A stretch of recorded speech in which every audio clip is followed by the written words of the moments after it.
One last Sunday here talking baseball with everybody. Looking forward to it. All coming up next in the RotoWire Fantasy Baseball Podcast.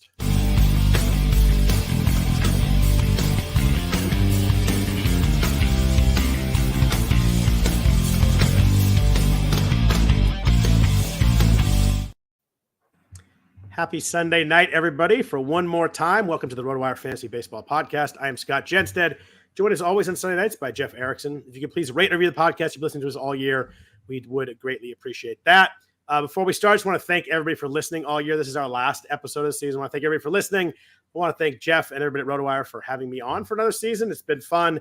There's no shortage of work that goes into this podcast, but it's a lot of fun. I love talking to Jeff every weekend. So I'm appreciative to him, appreciative to RotoWire, and appreciative to everybody for listening more than anything. I get a lot of nice comments, whether it's in person at events or on Twitter or wherever it may be. So I do really appreciate everybody chiming in. It means a lot, and love doing the podcast. So I just want to say thanks to everybody. Jeff, how are you? I'm good. It's Final Fab Sunday. Thanks to all who congratulations to all who celebrate. I'm celebrating the end of Fab. I am very happy that's done, especially because this year in particular has not been a good year at least in the NFBC, which is where I kind of measure how I'm doing in a given year. But other than that, well, it looks like my Reds are dead. I mean, they blew it. I mean, yesterday's loss pretty much ended the season. I still came in, blew a 9-0 lead. That was just unbelievable. And yet totally believable. But here we are. It's all right. But hey, I'm happy to have games that matter in September. So I guess when it just hurts more when things go badly. Anyways, man, Raiders almost fumbled away the punt there at the end. Sorry, I got distracted for a second. But yeah, it's been a fun season. I've got some irons in the fire. They're just not the irons I was hoping to have more irons and, turn that iron into gold. But it's fun. It's a fun stretch run, and let's finish strong, right? Yeah, absolutely. I mean, this week is almost impossible. And we've talked about this week. We'll talk about it a bunch. We get into Fab and stuff, but this week's really tough. But yeah, it's been a very fun season. Obviously, the most fun part of it is talking baseball to you and everybody else. My teams have been not up to my normal hope and of how good they've been. I do have one team that could sneak in a league win in the main event. It's a 1.5 back right now.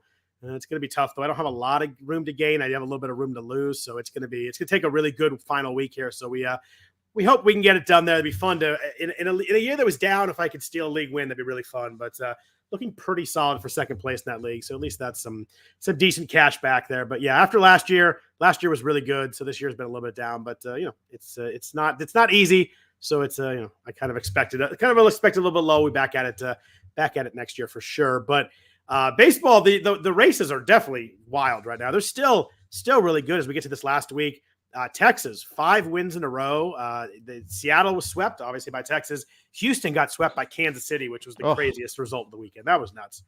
A team that's 54-102 just swept the defending World Series champs, who are now 85-70. But this is Houston in a nutshell, though. They look good. They look great. Like, they're gonna win the West, and the class is gonna will out, and then they get swept by the Royals.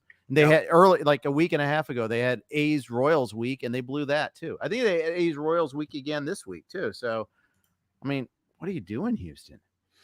Yeah, it's wild. They can not make the playoffs at all. It's not just playing for the West. They're half game ahead of the Mariners.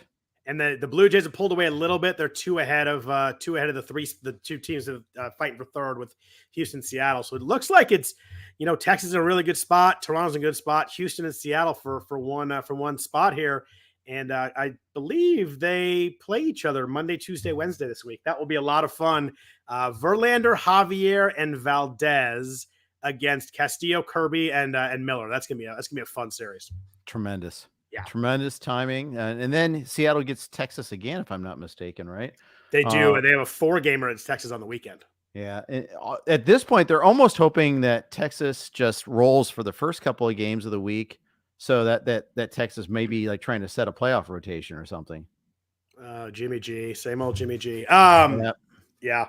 Yeah, I agree. Yeah, Texas, it'd be interesting to see what they do that weekend. If Although if one of Seattle or Houston sweeps, then Texas probably gonna have to keep playing. If it's like a 2-1, you'll see what happens. Texas plays the Angels start the week, so that's a really good setup for them. The Angels are pretty much dead right now, so they've been dead for a while, but really, really dead right now. But so as we saw with Houston, Kansas City, that doesn't matter sometimes. You know, I think Kansas City's won 6 in a row, right? Yeah. Well, they're excited about next year now. The A's officially can't catch him. I believe it's. I think it's officially they locked up the dead worst record. They were right with Kansas City. There was almost the same amount of wins, and now Kansas City has 6 more based on this winning streak.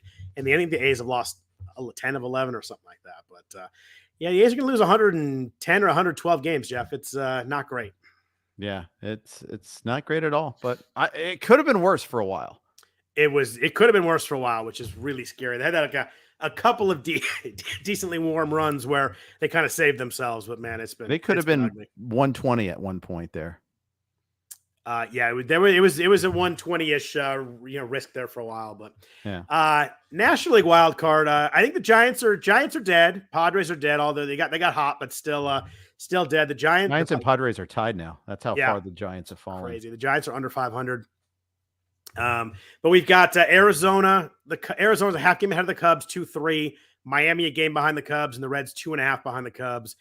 Probably 3 teams for 2 spots unless the Reds win out. Reds only have 5 games this week, as you reminded me before we started on here. They're gonna go 5-0 pretty much.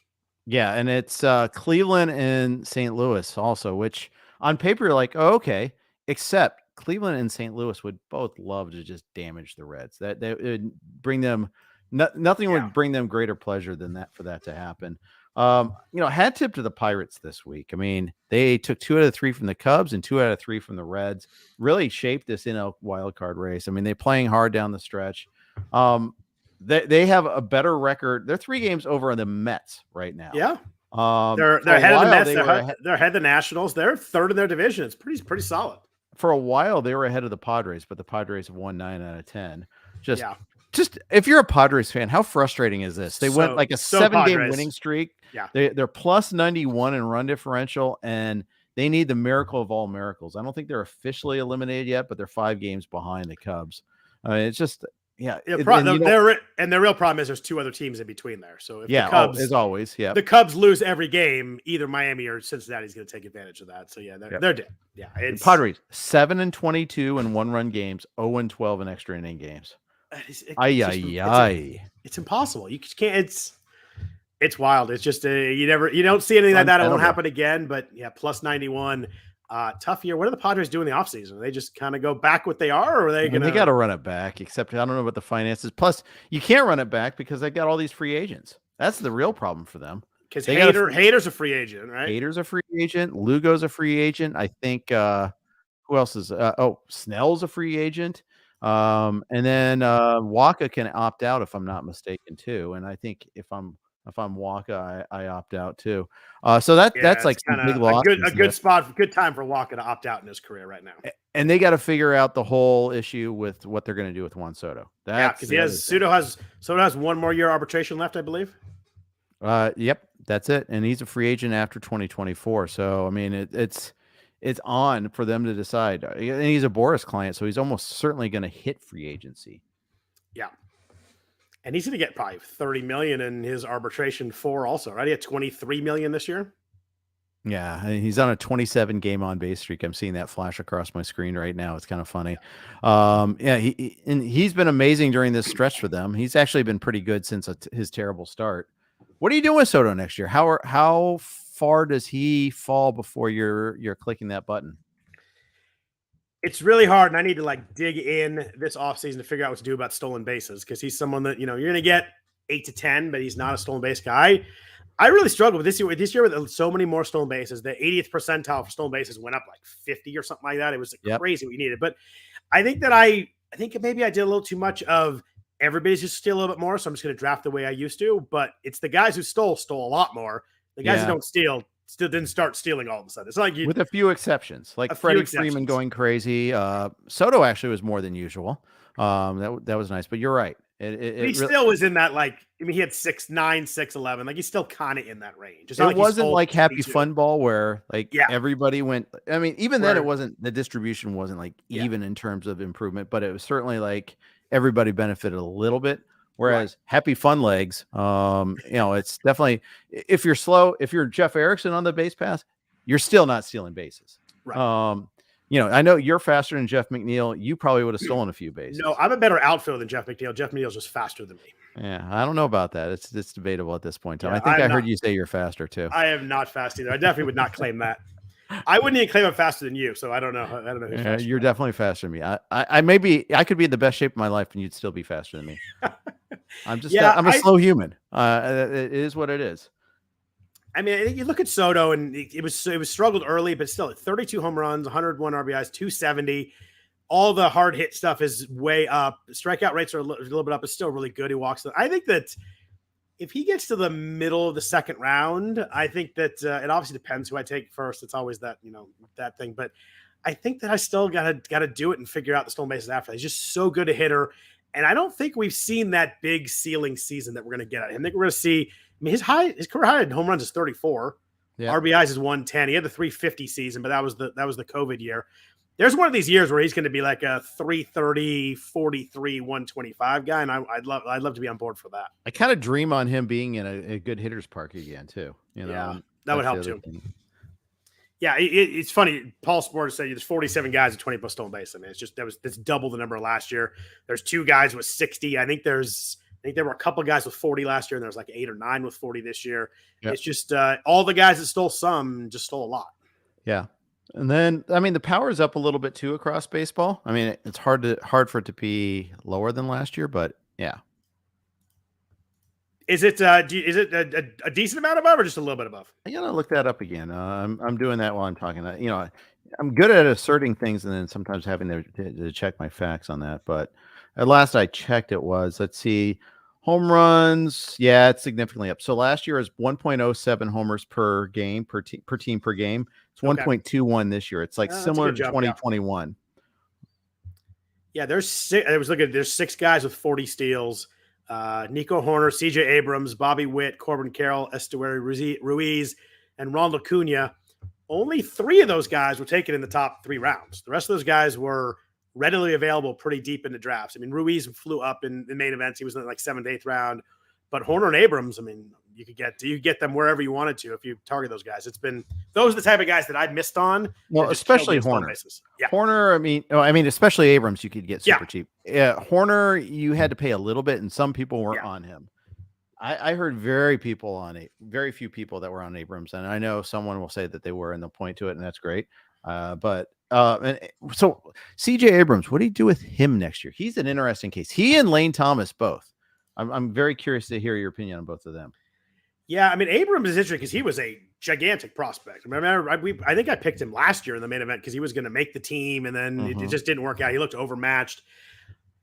It's tough because he doesn't really do a lot of things I like when I see a guy, but he's improved a lot. Up 5% in hard hit, up 5% in barrel. The strikeouts are good. He's walked more than he did last year, but 43 steals, 18 home runs. I'm pretty sure someone's going to take him before I do, but I mean, where does he go next? We're probably talking like a 4th rounder next year, 3rd rounder. Yeah, maybe. I don't know. I mean, it's. I don't know. This is one I think I'm gonna have to run the numbers a little bit here too. Check out and see some of these stupid early drafts like DiPietro's league, which I know I want to be reemphasize. I think someone was making the point to me. I think Will Garofalo, I think it was. I was pointing it to me. This was not a mock draft. This is a real draft. This is just it's the ridiculously early draft, and they're going to play it out, which is so crazy and awesome at the same time. Yeah, I think he's probably a 3rd rounder by the time we draft in March. I can't do that. I don't think I can do that. I think I need to go 4th or 5th on him, but we'll see. I mean, I just think a young guy, prospect pedigree, everybody's going to want to grab him for that next step up. I think he's going to be popular. Yeah, I still think he's kind of an unfinished hitter though. So I don't know. We'll see. I kind of think Lane Thomas is a bit of an unfinished hitter. I probably will not have Lane Thomas. He's had a great year, 26 home runs, 19 stolen bases, not a ton of hard contact, a lot of strikeouts, not many walks. Someone's probably going to take Lane Thomas before I do also. Yeah. Yeah, I think you're right about that. I'm thinking about Abrams more. I think if he goes like the 6th or 7th, then I'm in on that. But 3rd, I'm not. There's no way he gets there. It'll be 3rd, 4th for sure. You're usually not wrong on these things. The young guys with hype, people just want to take them, especially in those. Maybe I need to in dig those in on him drafts. a little bit more too. That's like one I need to do a little bit more. Do my own research. You're not prepped for 2024 drafts yet. I'm not. I'm going to take a nice little break from before. As one would point out from my NFBC record this year, I wasn't prepped for. I'm still not prepped for 2023.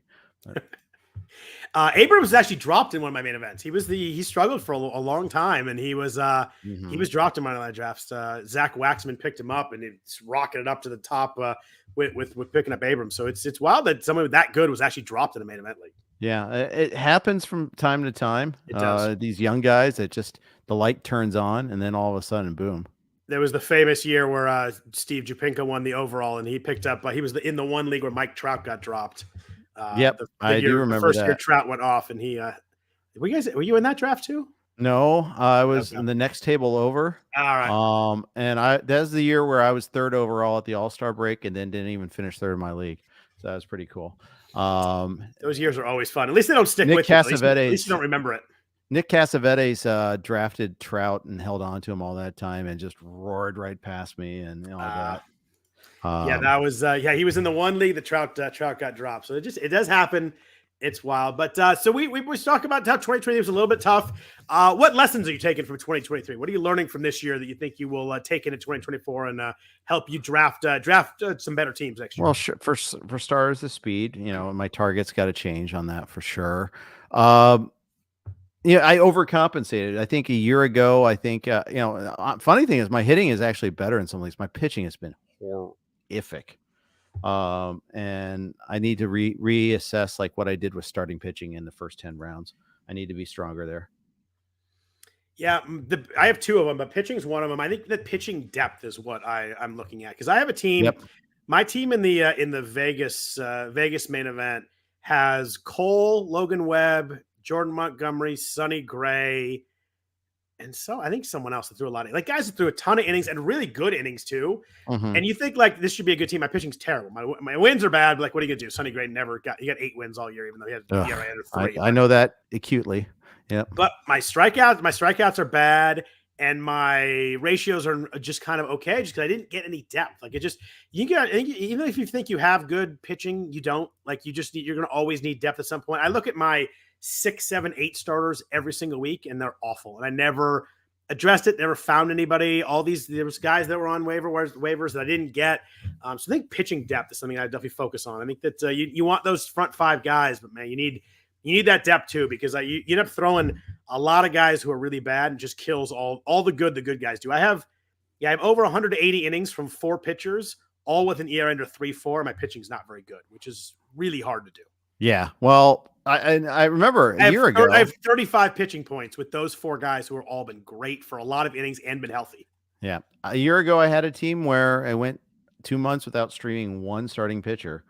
That was beautiful. Yep. I just had great starting pitching depth. They stayed healthy. I think one of the things too is we got to figure out the health effects of what happened this past year too, because I think, you lose 4 or 5 starting pitchers and it's over. Like my one gladiator team, I think I had 2 pitchers healthy at one point, still might. And that's just impossible. It's just, again, the gladiator league is. Was Gladiator the one with 23 and no bench at all? Correct. And no changes and whatever. I got to figure out the profile of what pitchers stay healthy and are still good in this. Scott White always calls it the glob with starting pitchers, and I don't know if he's the first to call it that or someone else called it first, but the glob is massive, and the glob is where pitchers can be good, but they can also get just crushed too any given moment there. So I need to do a better job of figuring out how to stay on top of it or embrace it and just to keep it holy. I don't know. Yeah, mine is really working on rounds 10 through 22 and finding guys in that range, because that's where you was it Paul that did that first? I'm so sorry. Sorry, Paul. Wow, Paul, he's stealing your stuff already, man. No good credit. Friend of the podcast, frequent commenter, and I falsely attributed it. I mean, I think Scott has used it, but Paul did it first. Sorry, Paul. My bad. Paul, I tell people you're a good human all the time, so we'll call it even. Yeah. But yeah, and my other thing is to trust. I think it's trust the process is probably where I'm at. But I had so many guys look at my spreadsheet and like where I went in the draft. There's so many guys late that I had bolded that I didn't draft, and it's one of those things like it's so stupid. Like there's just players if I like them and they're in the 20th round, like I should have a couple of those on. I have 3 main event teams. Like I had Justin Steele bolded on my list, didn't take him in any drafts. Like if someone goes that late, there's no way if you like him, you have him bolded, you want it, he's a target for you. There's no way you shouldn't make sure you focus on that. So I'm gonna try and I as I research and go through each player, that's when I bold stuff. Like I like something, I do it. And I don't have a lot of guys that are bolded. There's not that many. It's not like I bold everybody. But just like missing out on guys that I found during my research and not getting has been frustrating and something that if I lose with those guys, I'm okay with that. But I can't not win with the guys and not get them. Yeah, that's just the worst feeling in the world when you're on a guy and you don't get him. Yep. Yeah, and then he dominates. That's really well. And then he dominates. Yep. Yeah. So that's where kind of I'm at. You know, if I do my research and I miss or I get somebody wrong, I can live with that. But doing the research and finding someone you like late, not getting him is just it's maddening. It should probably just you find a way to make that not happen. Like I look back and there's 2 or 3 picks I took instead. We're like, hey, I figured at the time, oh my God, I need a middle. I better get any middle possible and just like figure that out later and get the guys you like and then kind of build it in the back. Yep. You're always going to be able to find someone that's decent there. And whoever you're taking around 18 as a middle, like it's not going to be someone you love anyway. So I just messed up there and like worried about, filling categories or filling stats, which get guys I like in those rounds and figure out the actual positions a little bit later. I think that's even worse than being on a guy, getting him everywhere, and then he flops. I think that stinks, but at least, okay, I'm just wrong about the guy. When you're on a guy and you don't get him, it's when awful. You're right and it does you no good at all, like that's terrible. Yeah, exactly. I mean, at least for me, I get the concept of like I helped people, and that's great. Right. If I actually go to the wall and tout a guy and he stinks, that kind of sucks too. I mean, you're on the air obviously a lot more than I am. Like I don't like to do that either, but but not getting somebody, and especially the guys late, like the guys in the first 5 rounds, like sometimes you just can't do anything about it. Somebody jumps you, or you can't get everybody there. Like I don't really worry about those guys. A lot of guys there that everybody likes, but it's those back half of draft guys that I'm gonna make sure I focus on getting. If I like them, for a reason, I should grab them. Yeah, absolutely. So let's jump into this week. This is the hardest week of the year, Jeff. It's impossible. You just kind of have to throw out there what you got, especially this next weekend. Next weekend, starters are going to go 3 innings. Starters are going to get scratched. Guys who think are going to make 2 starts aren't. Hitters are going to play 1.5 games out of the 3 this weekend. But we still got to play it through. The first half of the week, we'll probably see a lot of action just because there's a lot of teams that need to win still. 7 games this week: Yankees, Texas, and Seattle. The Yankees Arizona game was moved. Got rained out this weekend, moved to Monday, so they play 7 this week. Dodgers, Diamondbacks, and Rockies have 7 in the NL side. Jeff, we got 4 teams with 5 games this week. That's kind of crappy for the last week of the season. Tampa, Cincy, Cleveland, and Washington all have 5 games this week. That's tough. So definitely something to watch for sure there as you set your lineups here. Those 4 teams only have 2 games in the front half of the week here. Well, Tampa is pretty well locked into where they're going to be too, right? Yeah. So that one, Cleveland and Washington, they shouldn't change them really that much, except for the fact that you get fewer chances at them. Cincy's the interesting one. I mean, they're fighting for it, but they're also like they could be eliminated by Tuesday or Wednesday, maybe. I don't know, but I get so frustrated with them sitting Encarnacion Strand a couple weeks ago, and he homers like every game that he's sitting. I was like, dude, just play the guy. Yeah, I don't even want to talk about that. It was driving me nuts. I sat him one of those times too. So he wasn't playing Friday, and I was like, I can't use him. And then he homered Saturday and Sunday. I was like, and the thing that's annoying too is like they didn't do what they, I'll let the trade deadline thing go a little bit, but like even like those waiver guys, like Renfroe is now gone. They just DFA'd him. And then of course Bader's hurt because that's what he does. He does do that well. Yeah, I mean, it's like, okay. So I guess we're now like, okay, you got no add-ons except for the Great Mall, the Mall of America. That's it. Is that Sam Mall? Yes, it is. Yeah, I think he was on the A's at one point. They got him from the A's. Did they get him from the A's? Yeah, they did. Didn't quite work. No, getting relievers from the A's usually doesn't work very well. Actually, I don't even think he's that terrible, but I mean, it's just like That's your big add-on? Right. Come on. If you're picking up offense this week, the Rockies are home all week. It's a pretty big note there. One of those games is a doubleheader, so you probably lose some at bats there, guys. Probably play one and sit the other. But they have 4 against the Dodgers, 3 against Minnesota this weekend. Minnesota's wrapped up kind of where they are. So maybe and they're moving up. They moved up Sonny Gray earlier this week. So who knows who Minnesota throws this weekend? I imagine that they'll be kind of some short starts, maybe some bullpen arms in there. So Colorado looks really good this week. Yankees look good. Arizona 3 against Toronto, 3 at KC. Some good matchups there. And the Yankees actually have guys you can pick up. They're playing all their young guys. There's a lot of those guys are kind of floating on and off the waiver wire as we go through the season. Anybody else you like this week is some sneaky offensive ad weeks? I mean, I'd be careful about the Dodgers though. I mean, and they're pretty well set, right? They are. I'm trying to think if there is. They don't think they have a chance to catch the Braves. They're 96. Braves are 4 games over them, so Brewers, I mean they're pretty much locked into the second seed. So yeah, I'd be very careful. Like Clayton Kershaw may not do anything. You don't want him pitching in cores anyhow, but you may not get those cores at bats that you think you're getting. Yeah, I like that. They face 4 righties, so I kind of like if you're gonna do anything like the David Peralta, Jason Hayward stuff in there. Like I think that's true. They probably play 3 of those 4. Those guys. Hayward's actually been hitting well, so I picked up Hayward in a couple leagues. But I think they're kind of the fridgy guys. But yeah, I mean Freeman's going to sit a couple games. Betts will sit a couple games. I know Freddie's going for like the doubles record, whatever he's going for. But I still think, and I think that the Mookie MVP stuff is done. I think Acuna's got that wrapped up. So I think that's kind of gone too. Yeah, he went 40-40. I mean, he went 40-70. Yeah, I mean it's crazy. And he's hitting 335, by the way, too. Yeah, I know, right? That's crazy. Mookie's had an unreal year. Matt Olson's at like 53, 135 or something like that. He's not even in the discussion, which is just crazy. And there's a good chance like the game won't matter for their opponents either. San Francisco is almost certainly going to be eliminated. They're on the road. So, it's not like they're going to play them for the fans or even anything like that. Although I don't think they do that anyhow. I don't think they're that sentiment driven, but the only thing is they have 4 days off after the season ends, or 5 days off. Yeah. So I think that's the only thing with some of these teams that have the 1 and 2 seed. They play a little more than they used to, because it's not 1 or 2 days off. They got like almost a full week off in between. Yeah, it's true. That's true. I don't think that'll bother them that much. They're used to that. Yeah, I don't know. I think that's kind of tough in baseball. It is. I don't know, but sometimes just resting is good too. I mean, I know a lot of people are. I just wonder if since they have that rest built in, they have the rest built in, they don't feel like they need to do it as much last week. Perhaps, but I think what you'll see is like pitchers go 3 innings. I think you definitely see that, and you'll see Betts come out in the 6th or 7th or something. Yeah, exactly. It's gonna be like spring training.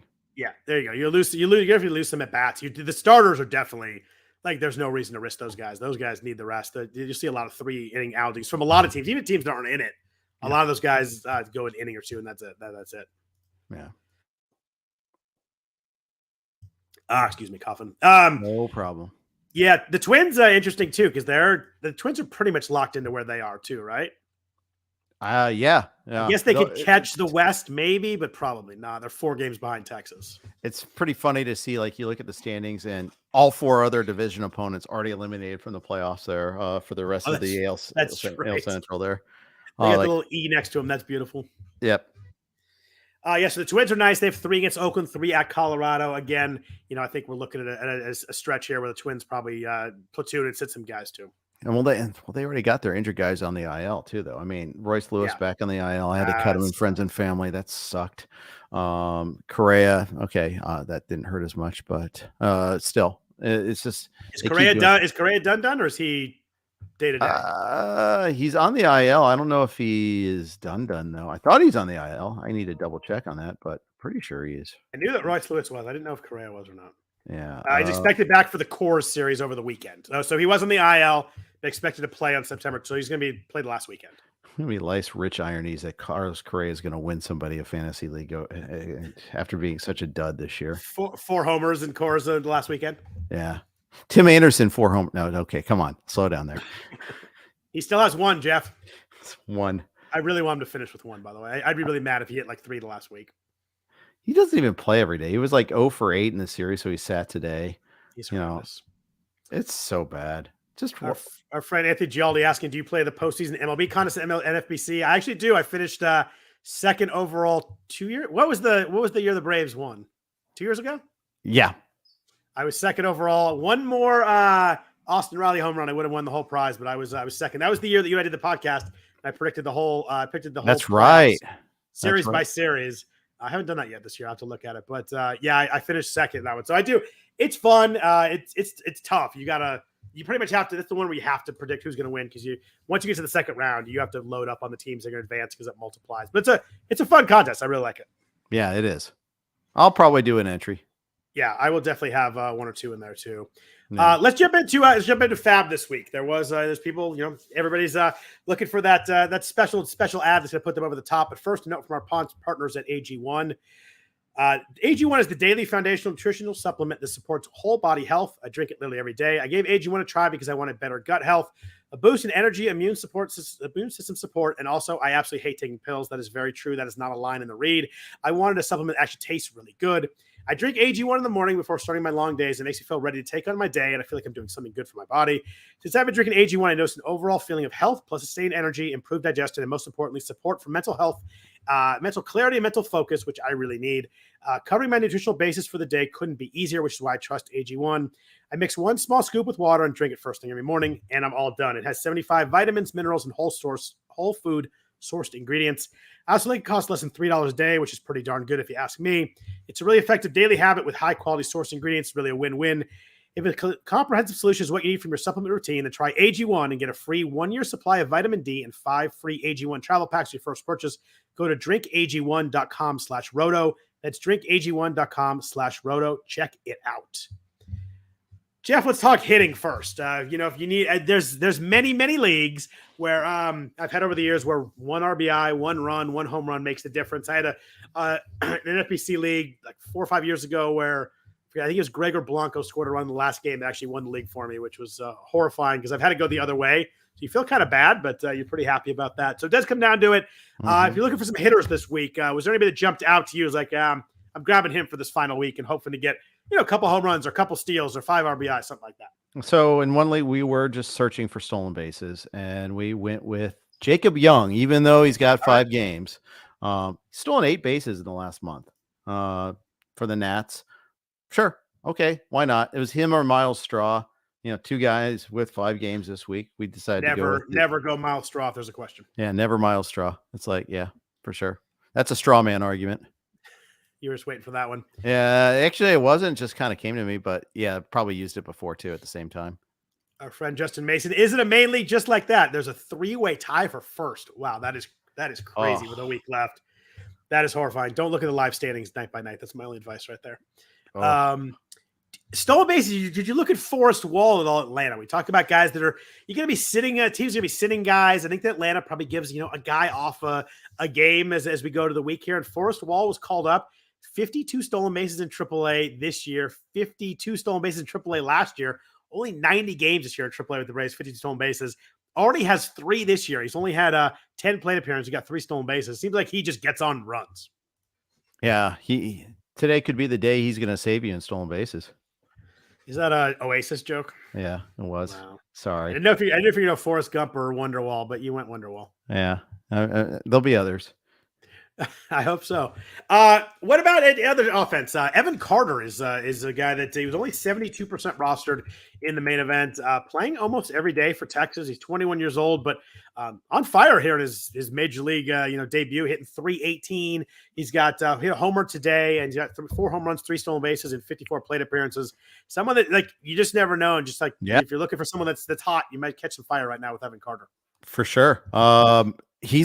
He and Josh Young coming back have really kind of given the Rangers a little kickstart there. And, Carter he's been a stud prospect. He had a little stretch of the summer where he struggled, and then he did it again. And they've got another too. I mean, next year, the kid they drafted this year, is already banging down the door at AAA. I'm almost surprised that they didn't think about oh, okay, maybe we'll just go ahead and call him up, for this last week of the season. But it's crazy. The Rangers, they spent all this money, and it's the young kids that are going to be the thing that keys them to winning the West. Yeah, you combo some good young players and spending some cash. That's a really good combo right there. Yep. Speaking of young guys that got called up, Junior Caminero in Tampa, they only have 5 games this week. I don't know how much he'll play, but did you kind of venture down there at all? No, because of the 5 games, but and because just the Rays, they may just be trying to give him a taste. Yeah, But he's, I mean, it's kind of an he's a important. stud. It's an important taste. I mean, he hit Yeah, 5th Wyatt yesterday. Langford, as Paul was saying about the Rangers. Sorry about that. But yeah, They call him up. And he's hitting 5th yesterday. well, that's the thing is if he's ready, he's ready, I guess, right? Yeah, losing Brandon Lau was big for them. Like he's quietly been pretty darn good in the second half, and especially against righties. That's a big bat. He's out 4 to 6 weeks. He's probably not even back for the playoffs either. Yeah, that's true. Yeah, so maybe Caminero is going to have a bigger role than I'm estimating here. It was just tough with 5 games. I mean, it's just hard to. Yeah. You can't play in the first half of the week. In the second half of the week, the Rays have him to play for. He's DH eligible, DH only, which Forrest Wall was also too. Yeah. So that makes it tough. If you have a JD Martinez, something like that, you can't really play him. But I don't know. I mean, he's a stud. And he's hitting the middle of the lineup for them. Yeah, he just great year, and he kind of wasn't a pop-up prospect, but he's a prospect that definitely stepped up in class big time this year too. Rays always seem to do that. And if I recall correctly, he was part of the Cleveland organization, wasn't he? I don't remember. I'm gonna look that up. This is also going to be more great live radio here as I talk about it. But I thought I saw a tweet about this, like that. There's another one that the Guardians. He was 2021 is the Cleveland Developmental League. Yeah. Who did he get dealt for? Jeff, I only had one answer to your question. Oh, come on. Okay, well, I'll look that up too while we're talking. There'll be more great radio to look up there, but while you're looking that up, did you go back in on our good friend of the podcast, Matt McClain, all this week? He's supposed to be back on Tuesday for our Reds. I saw him swing and run today, so it looked pretty good. Did you jump back in on that? Again, 5 games was tough. It was tough. And the Reds don't freaking play everybody every day. They have such a glut right now. Yeah, they do, but I mean, if he's ready, he's ready. And they should, and I think they should play him on a regular basis. I mean, their bats have been hurting at September. I mean, yes, I know notwithstanding the blown win, on Saturday, but I mean, for the most part, the batting has surprisingly been the thing that's really let us down. You expect the pitching to struggle a little bit there, but it was tough. I don't see the trade. I look at the Caminero's his page on Baseball Reference, and it doesn't show the trade. So, I'm gonna move on. Acquired him in November 2021 for right-hander Tobias Myers. Oh, wow. Good catch. Thank you. I don't know who Tobias Myers is, but I know he got traded for Junior Caminero now. Yep. What else did you do on offense? Joe Adele is back in our lives. Hit a home run. I think home run or 2 this week. Mark Vientos in New York. I picked him up last week. 3 homer week this week. I picked him up in all 3 main events. He was a nice, finally playing every day. Finally seems to be comfortable. I really like him as an ad this week. If you can pick him up playing every day, I think you're looking for guys who are playing every day with some talent. Got to go with that. Bobby Dalbec is back in our lives. Tristan Casas is out for the year. So Dalbec, I think he's played the last 6 games. And someone that, if you're looking for a 2 or 3 home run week and that wins your league, like that's someone that could do that. Actually, I picked him up in friends and family because I needed someone who could play first base because Christian Walker got rained out yesterday. Nice. I just how many moves you got left there? I got like 3 or 4. I'm not going to catch you. I think I have 3. I've been trying to figure out how to parse them out here. Yeah. I did a ton of moves this past week. I was down to like 30. I had like 36 as of like Friday. And I was like, okay, I can't take them with me. So you cannot take them. I don't think you transfer them to next year, Jeff. No, I cannot. There's no bonus for like winning with few unused moves. I picked up Jesus Sanchez and he struck out against Rowdy Tellez. So I took that as a bad sign as that was not a good pickup. Oh, yeah. That was beautiful. You can't strike out against Rowdy Tellez. No.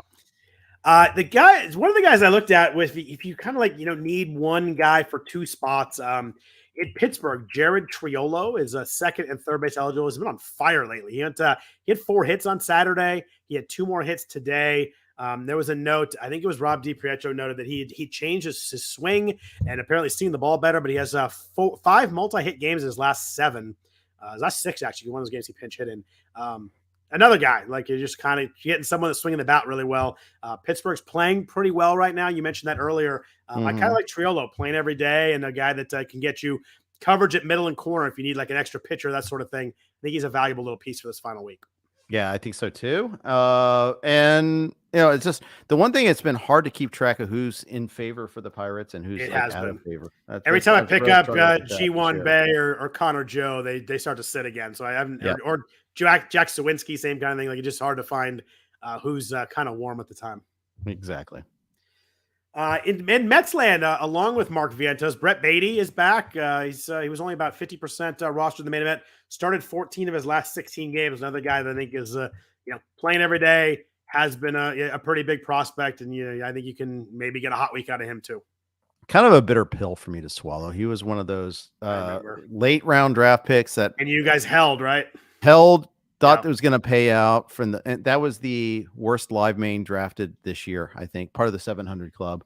And then we couldn't hold on to him forever. And now, of course, he's doing something, but that's young players in a nutshell. Sometimes they take a while to kind of click. They do. I think that, there's the kind of guys last week going to play almost every day. That's what I'm looking for this last week, is just at bats. Yep. If a guy goes 1 for 19, it happens. But I'm hoping the ones I hate this final week, it was you look at the end of the week and the guy was like 3 for 11 and sat half the games. Like those drive me nuts. Just give me at bats. If they don't work out, I'm fine with that. But I want guys that are playing every day. And that's kind of my main goal this final week, is how I try to attack it. Sometimes it works, sometimes it doesn't, but I hate when I have guys that play 3 games this week. Yeah, me too. Which is a note to make sure as you're setting lineups tomorrow, make sure you check all the lineups tomorrow, because it's big. If you got guys on your bench that are usable and guys in playing tomorrow, or Tuesday, whatever the first game their week is, definitely watching the lineups as they come out this week is even more important than normal. Yeah, it is. Absolutely. And keep in mind, Yankees, Diamondbacks, 1:05 Eastern time. 10 o'clock in the morning, Jeff. Terrible.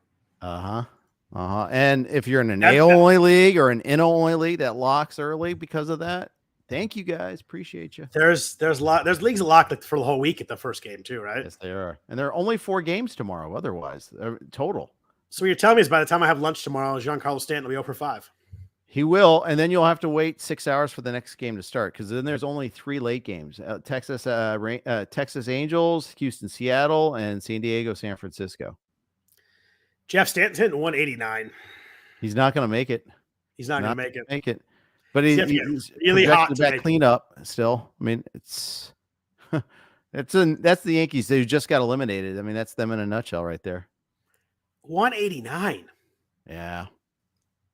And I just keep putting him in the lineup every week. Yeah, well, he's got you 24 homers. Yeah, great. Only 58 RBI and 43 runs scored. I mean, he missed 60 games or whatever, but yeah, still. 189 is just 273 OBP. Like, that is brutal. He's stolen 1 base in the last 5 years. I mean, he cannot run. He can't run. And I know that a lot of it's like they don't want him to get hurt, but he can't run. It's crazy. It's amazing that he got 33 games in the outfield this year. I thought he was going to be DH only again, but he cannot play the outfield. They just can't put him out there. Not well, at least. But 189, my God, it's crazy. And he signed for a bunch of money. Like it's rough right there. It is. Let's see. Let's look at starting pitchers. It's one of those weeks where you just need somebody that's going to go out there and throw. It's interesting. Last year was that half week, so like starters were impossible to find. There was only 3 days because the weird strike stuff or the lockout stuff last year. The season started in the middle of the week, so we ended a full week this week. So most guys are starting at least once. We don't know how many innings they're going to throw, but the need to find guys who are starting games was not quite as crazy as last year when half the guys weren't starting at all. Were there names you really liked this week? I think that probably Shane Bieber was top of a lot of list. He was about half rostered in the main event. Didn't pitch great his first outing, went 5 innings, looked okay. I think that, and he's at Detroit. That's a pretty good setup. But anybody else you guys liked as a starting pitching this week? I mean, I saw John Means available in a couple of leagues. Yeah. And that's someone who interests me. I mean, he held the Guardians hitless until the 7th. Just imagine if he's good during and I know we talked about him a little bit a couple of weeks ago, and we're doubting how far and how deep in the games he's going to go.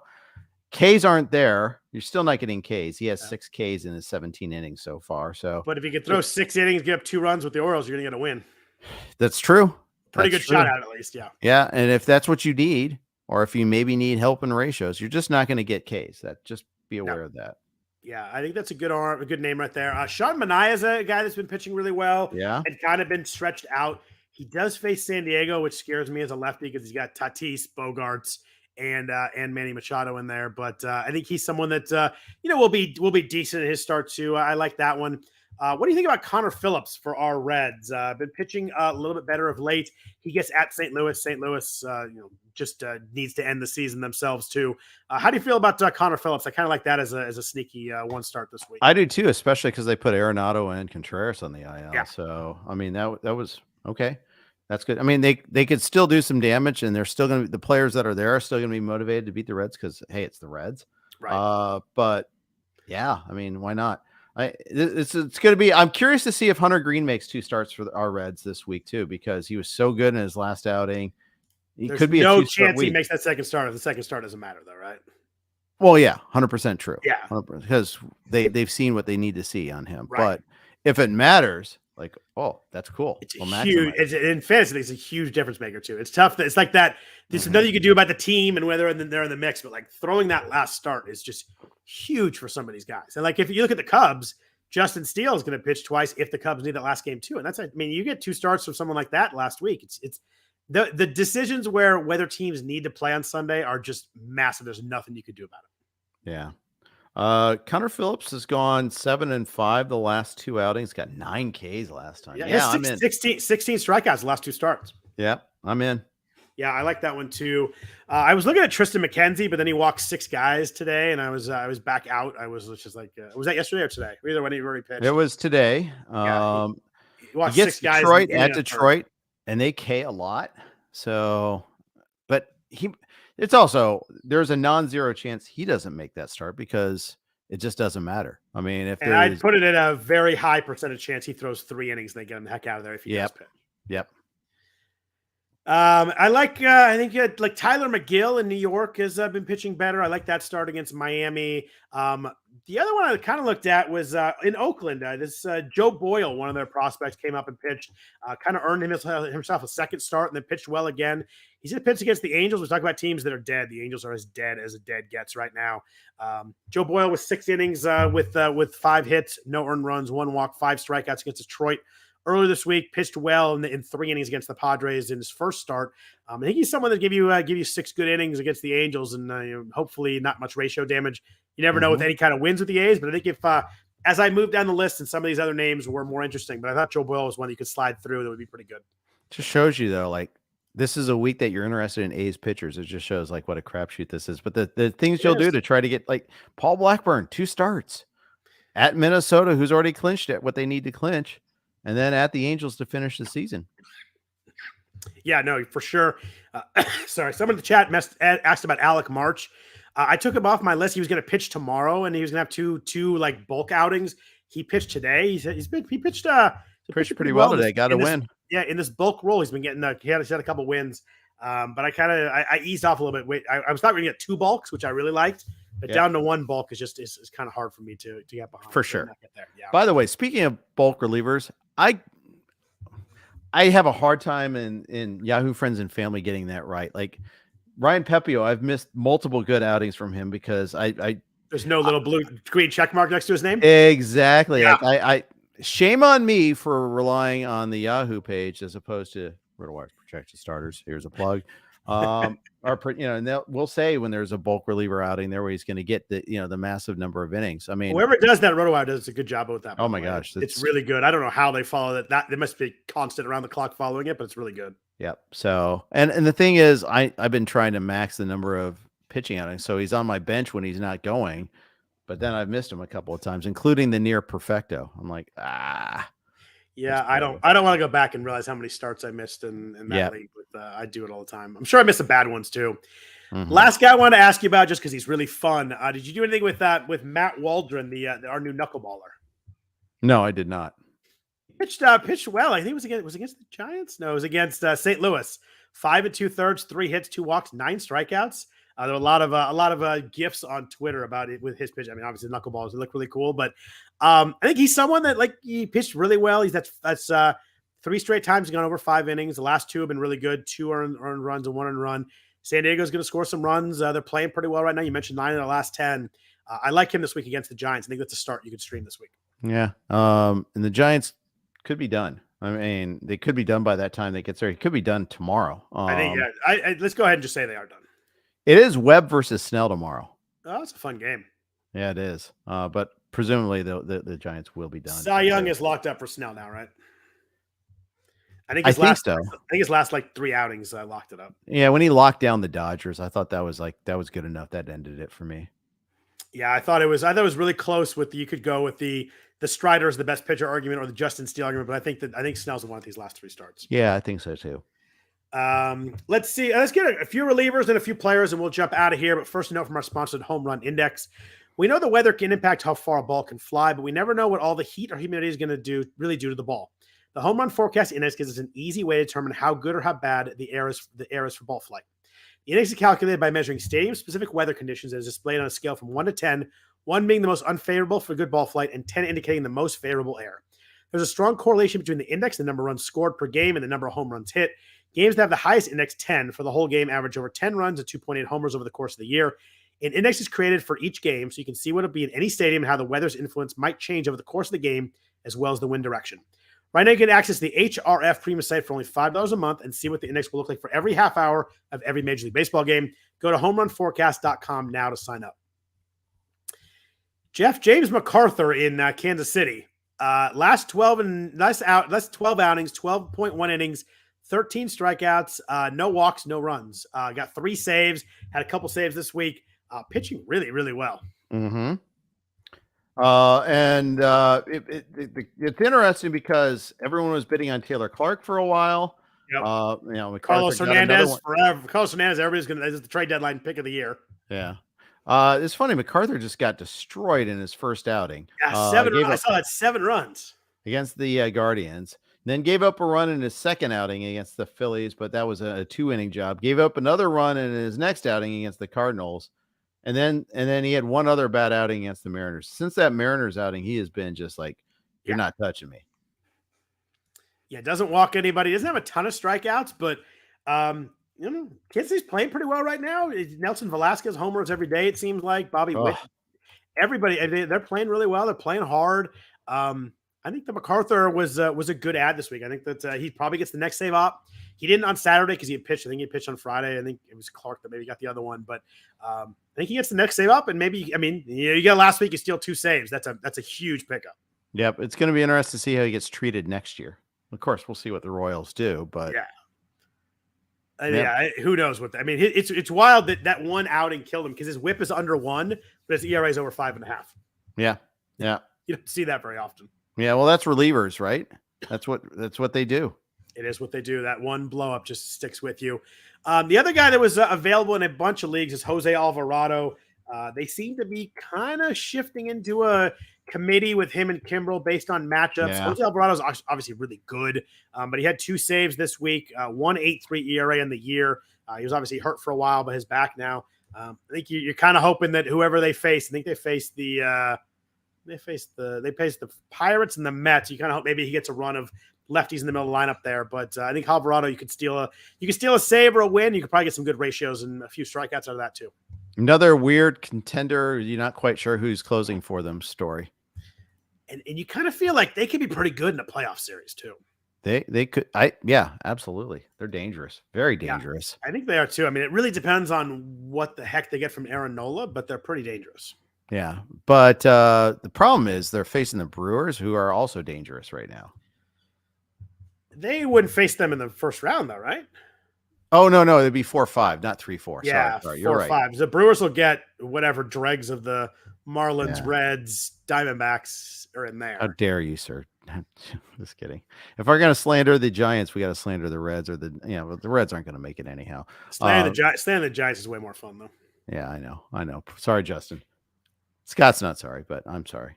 But I think because the Phillies, if you look at a first round matchup, they're going to get one of those dregs teams too. Like they're going to get Arizona, Chicago. I mean, I don't think Chicago's a dregs team. Actually, they're a plus 101 run differential. They're a pretty tough little team. But The Cubs are weird though. I don't know. They I don't know who played so badly in September. they've gone in the tank, and I don't know who they really pitch after Steele that you're worried about. Well, Marcus Stroman comes back this week. Yeah, he's not stretched out. I don't know how much I worry about that. But yeah, if he was ready to go, it'd be an okay second guy. But yeah, either way, I think that you really like Philly in a series over either of those three teams. Yeah, I think so. And then if they win, they face the Dodgers, who knows about their pitching right now. I mean, obviously the Dodgers are really good, but I can see Philly making a run. Yeah, I think they're super dangerous. Absolutely, I think they'll be trendy. I think people will kind of like, oh, they're gonna win that next series. They'll be dangerous, because they'll be up against the Braves if they get that way. They wouldn't play the Braves till the NLCS though, right? No, because because if the 3 seed wins, if Milwaukee wins, then they play the Braves right away. You're right. Yep, it makes it a little tougher. Yeah, but then again, they beat the Braves last year, so it's gonna be a question you probably don't answer to. Do they reseed? If the Brewers lose, does then do they play does the 1 seed always play the worst team? Or is it like the NBA where it's a bracket? I'm trying to think what happened last year. I think the ones were the 6 last year, right? Yeah, I think so. You're going to test. I'm not remembering that. Beat the Cardinals, and then they beat the Braves. And the Braves were the 2 because the Dodgers were the 1. So no, they don't reseed. Really? It's just a bracket? I think so. That seems crazy to me. I need to double check. I think it's just a bracket. So if the 6 seed wins, the 1 seed doesn't get to play the 6 seed. That's wild. Yeah, because they didn't. The Dodgers didn't play the Phillies last year. They played the Padres.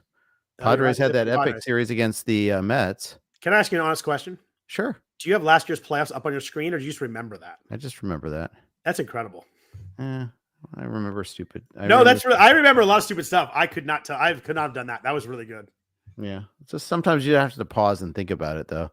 But if you ask me, who won the 2007 World Series, I'd be like, I don't know. That's the funny thing. I don't usually associate dates. Red Sox. Kim is great with dates, like figuring out, like she remembers birthdays. She remembers, this was this because this and all that. Like, how do you remember that? And then meanwhile, I remember like every detail of every soccer coaching loss I had, in key games. It's really weird. So it's funny what we compartmentalize. 2007 Red Sox, by the way. Yeah. That I could do, but I can't tell you what happened last year. I don't know. I have good long-term memory. My short-term memory, I think, is gone. I think I'm just getting too old. Yeah. Anybody else you went for? I hear it gets better. Oh, great. I can't wait for that. Any other relievers? What do you think the Cubs do? It sounds like Adbert Alzolay could be back on Tuesday. Will he close right away? Will he be back? Did you hold Julian Merriweather? He got blown up once a week. They got saved today. What do you think the Cubs do this final week? Because these are important games. I got to think they're going to want Alzolay to pitch if he's ready. I think so too. I have no Alzolay or Merriweather, so don't know. Yeah, I dropped Merriweather in one spot and kept him in a couple others, but I don't think I'm going to throw him this week. Yeah, I don't. I think it's like a daily moves league. I might keep him going there, but otherwise, I think I'd probably just cut him. Because if you're not using him this week, cut him. Find somebody else. Sneaky bulk arm this week. Louis Varland, I think, had only pitched once last week. I think, and the Twins, I think, will go short with some of their starters. I think Varland might get 2 bulk outings this week. Pair him with Bailey Ober. Who knows? Could be, yeah. Or with one of these early guys, they maybe just have Gray or have Lopez go 3 or 4 innings and just go Varland for 3 or 4 after that. Sure, I could see that too. And they can do anything they want right now. That's the beauty of their situation. Yeah, they're locked in that seed. Ober's decline really was just stressful for me. I mean, I thought, okay, I really got somebody here. I think he's really good. And then he had a horrible August to the point where they thought that Dallas Keuchel was a better option than him, or at least maybe they're just resetting him. I don't know. Is Dallas he in the bullpen for them in the playoffs? Ober or Keuchel? Yeah. Ober probably is.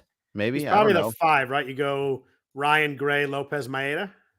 Yeah. I mean, the thing is, they got good pitching. Yeah, they do. They're dangerous. Bailey Ober is 3.66, 113. But he's been really good. He's had a great year. He just had that stretch where he was so bad he got sent down. I knew he had a bad stretch. I thought it was so bad that he was probably like over like 4.3 or something like that. I didn't realize that actually. That his overall numbers were as good as they were. And you talk about a bad stretch. Like he gave up 6 once. He's got 2 starts against Oakland and then Coors Field this week. But yeah, but the Rockies lineup is like, whatever. Yeah. Giving up 21 homers and 132 innings. It could be better. I like him. I like him coming out of the pen in a playoff game, gassing for 2-3 innings, though. I do too. I like that. Yeah. I love when a team has someone like that they can throw out there. If the starter, you can have a quick hook with the starter. Sometimes you need a playoff game, and you have a guy who come in and can be really good. I think that's really valuable in the playoff series. For sure. Yeah. A couple of guys I wanted to talk about real quick before we get out of here. Speaking of next year, what do you do with Kyle Schwarber? Have you looked at his line this year? Recently? It's like, again, like killer batting average. But he's 100 in runs and RBIs. Yeah. And he has 45 runs, hitting $198. Yeah.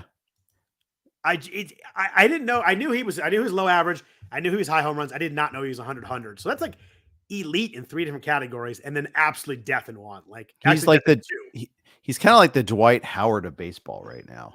You know, he gets you all this volume and attempts, right. So that way the 38% free throw shooting. He just kills you in that category. Like he kills you. You know, 566 at bats at 198 is just. By the way, with 0 steals, so he's death in 2 categories. Yeah, exactly. So, but he's also such a plus in the other 3. Yeah, the 10 steals last year still driving me nuts. By the way, it's the it's the type of line that breaks earned auction value. You know, it really does. That's a good point. Like, what do you do with that? Yeah, like it says he's worth a $20 player, but you know, is he? Because you absolutely you're killing yourself in one category, or you have an active punt category. Or maybe he's exactly the type of guy you buy at a discount thinking he can't possibly have that low of an average. And if he hits 250 again, you know, okay, then you've got a huge win. Hell, if he hits 230, you've got a huge win. Yeah. But he could go Joey Gallo on you, and you should never go full Gallo. You know, Joey Gallo's at 43% strikeout rate this year. He's hitting 177. That's 4 straight 40 RBI and 39 runs. That's the other thing. Just he's not even. He's helping. He's a half a category player with 21 homers. 4 straight years under 200 for Gallo is rough. Yeah. What do you do with that? I think the guy that was pretty like unanimously like we don't want to reach for this guy this year after last year was Dylan Cease. Everybody liked him, but realized all the other metrics. He was really lucky, especially in the second half last year. All that luck bounced back the other way. He's a 4.66 ERA guy right now. But still has 207 strikeouts, but a 1.42 whip. The walks finally came back to bite him. He's over a 10% walk guy. What the heck do you value this guy next year? Is it somewhere in between 2022 and 2023? Obviously, the stuff is really good. His K rate's down a little bit, but still strikes out a ton of guys. 200 strikeouts is super valuable, but what do you do with someone like this? Go back to where I used to be, and which is don't get him. I got him in yogurt, you know, and I was like, okay, I'm not a Cease guy, but when he's at pick, right, you know, I'll take the bargain. Right, you're like, I don't need reason why he's there. I don't need the 2.2 ERA. Just give me 3.6 and we'll be fine. But it's 4.6. Yeah, I just think the whip's always gonna be really bad unless he gets insanely lucky, which makes it tough. And you don't want your ace to be a bad whip guy. Like you take you know, if he's your 4th starter, okay. You know, when he's your 1st or 2nd starter, I'm giving up the whip already. I don't like that. But what if you don't have to pay that kind of price next year? Then I might be on it. We'll see. That's the key. Is like, where is he? The K's are going to push his price back up, though. Yeah, I feel like he's nasty. I think you're like, how can I turn down 200 Ks? And then he'll go in the 4th round again, or the 5th round in the main. And I probably won't be on that, especially because you got White's. I don't think he'll go that early because I think if people didn't like him last year and then he everybody's prophecy came true this year. I wonder if he's like a 7th round guy. It's possible. I think it's the starting pitching inflation, and you're probably right. You probably can't get that far. Yeah, it's just gonna be like 200 Ks. End of story. End of argument. And I'll be like, okay, whip. End of argument. I don't know. White Sox. I give you the White Sox. That's the other thing. What the White Sox? What just a mess that franchise is. Just train wreck right now. Good times in Chicago. Especially if the Cubs spit the bit this week. I love Chicago. I lived there for a long time. I love the city, but it's going to be a bad time sports wise right now. Dude, the Bears are horrible. Oh, and they're just they're embarrassing too. That's the thing. It's one thing to be bad. It's another thing to be a clown show. I mean, they are so bad. Oh, that game was horrendous today. Last thing before we get out of here, who are the top 5 closers next year for you? It's Devin Williams, Emmanuel Clase, Josh Hader, Felix Bautista. That's 4 of the 5, right? I mean, Bautista, you don't know. There's definitely healthy and throwing well in spring, probably top 5, right? Yeah, probably. But I mean, just this is enough to cost him. But I mean, he was so darn good. Hader's the guy I'm taking first. I just feel like he had one bad stretch in his entire career. So I'll take him. You're going Hader for? I'll go Devin Williams first. Fair. That's fair. I could see it. I feel like, we were talking about this the other day. It's like the Mariano aspect where he's not the top rated reliever because maybe the strikeouts aren't the same, and all that. Maybe he's not projected for the most saves, but I mean, Hader, you just know what you're getting every year. And, again, yeah, the lack, he threw 53 innings this year, which is crazy, but that's because the Padres are stupid and they do stupid things. And that's not going to be forever. I feel like that's just one of those things where I just like, okay, fine. To answer your question though, on the 5th guy on that list, is it Edwin Diaz? Is it Doval? Is it David Bednar? Has been unbelievable this year. Yes, he has. And you got Jordan Romano in there. Like that's probably the top 9, right? Or top 8 right there. Yeah. Alexis Diaz is kind of like leaking a little oil lately. I'm a little worried about him. I think he's outside the group we just named. I think so too. I think Iglesias is another sneaky guy just to keep going back to the well. That's true. Yeah. I think we'll see. I'm curious to see what Houston does because this is actually Ryan Presley has kind of had some bad outings, but then again, he's got a 1.048 whip. That's still pretty good, but yeah, 3.77 ERA. But usually, just keep getting the guys that have the job because there's nothing worse than. I'm going to put Iglesias on that list. I think you're right. That's a good call. He's 2.79, 1.18, 29%, 30% strikeout rate on a great team. I think that's a top 9 right there for sure. Yeah. Is there one that you just won't touch? I don't think I've gotten there. I weirdly I need to look at Jordan Romano. He's been on my team. Every time I think I watch him, he pitches badly, but then I look at his numbers are really good. So yeah. The guy, he's got a higher whip. He's at 1.2. So yeah. What do you do with Edwin Diaz? I mean, it was a knee injury. Do we just think that he's rolls back in and is as awesome as he's always been? I think this is a classic wait and see. I'm gonna dissemble. I'm gonna get the mealy mouth answer for you there because I need to see how he's doing. I don't play in the meatball league, so I can wait. I'm allowed to wait. I do XFL, and then he'll come up in auction this year in November. So at First Pitch Arizona. So that'll be where I'm first put to the test. So we'll see. You say wait, and you're just trying to look at like spring training, make sure he's throwing hard and all that kind of stuff. Yeah, just make sure there's no setbacks with the knee. Make sure he's throwing hard. Make sure that. So I will have to make some decisions. Obviously, I have to make a projection in November. I'll probably be back in on him.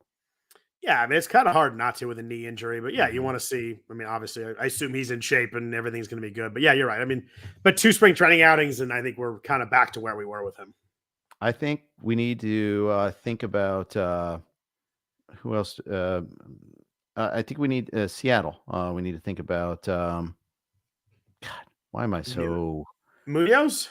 Munoz. I think we need to think about Munoz in that equation too, depending on what they do in the offseason. But I mean, he's a darn good pitcher. He's had some hiccups since the Seawald trade, but I think for the most part, he's a guy that breathes fire. I think I want him. I think I might get him. I think I could get him cheaply, relatively cheaply. Johan Duran in that top 10 too, probably. Probably. Yeah, he's probably close. He probably rounds out that top 10. We probably named the top 10 right there. Yeah. It's gonna be fun. I look forward to draft season.